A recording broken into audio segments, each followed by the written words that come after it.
It happened to me. The words still echo in my mind even now. During the height of the COVID-19 lockdown, when every passing day felt like a blur, something happened that I can't explain. Something that left me questioning everything I thought I knew about the world. My apartment complex was eerily quiet during those months. No children playing outside, no sounds of life filtering through the thin walls, just the hum of isolation. I lived alone, and my only real connection to the world was through the occasional knock from my neighbour, Mrs. Carlson. She was an elderly woman, kind but reclusive. She would leave baked goods at my door, a little reminder that we were in this together.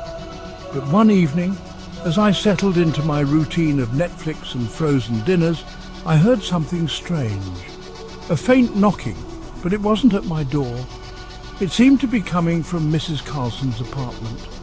Curious, I opened my door and stepped into the hallway. The sound stopped. The silence that followed was suffocating. The next day I noticed something even stranger. The plate of cookies she had left outside my door 2 days earlier was still there. Mrs. Carlson was meticulous about retrieving her dishes, always smiling and thanking me for returning them promptly. This time, though, the plate remained untouched. I decided to check on her. Knocking on her door, I called out, "Mrs. Carlson, are you okay?" No response. I knocked harder. Still nothing. My heart began to race as I tried the doorknob. It was unlocked. The smell hit me first, a sickly, sweet stench that made my stomach churn.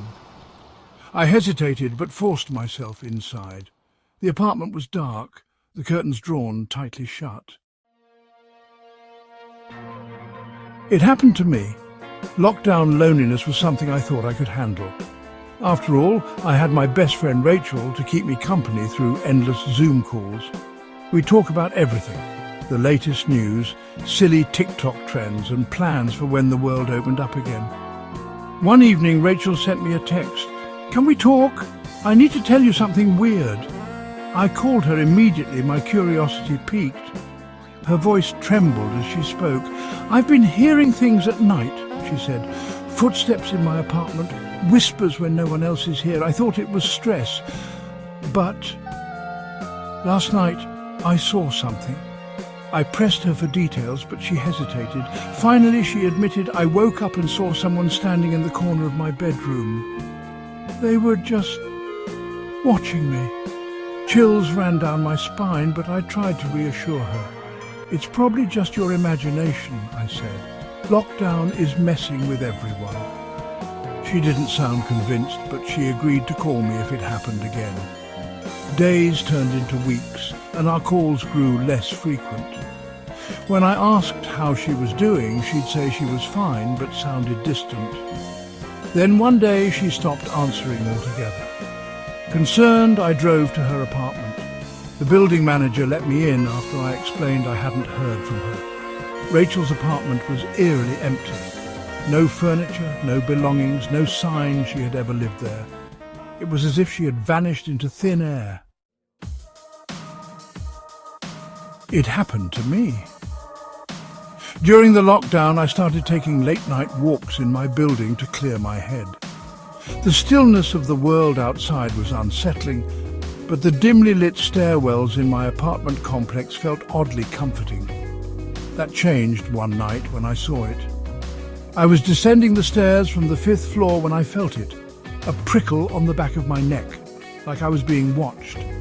I turned, expecting to see someone behind me, but there was nothing. Just an empty stairwell stretching into darkness. Shaking it off, I continued downward. Halfway to the next floor, I heard it, the faint sound of footsteps above me. Slow, deliberate steps, echoing through the silence. My heart pounded as I glanced up.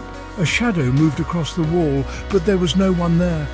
Panic set in. I raced down the stairs, skipping steps in my haste. The footsteps quickened, matching my pace. By the time I reached my floor, I was breathless and trembling. I slammed the door to my apartment shut and locked it, my heart hammering in my chest. The next day, I told myself it had been my imagination. But that night, it happened again, and the night after that. Each time, the shadow seemed closer, the footsteps louder. I've since moved out of that building, but the memory of those nights still haunts me. I'll never forget the feeling of being hunted.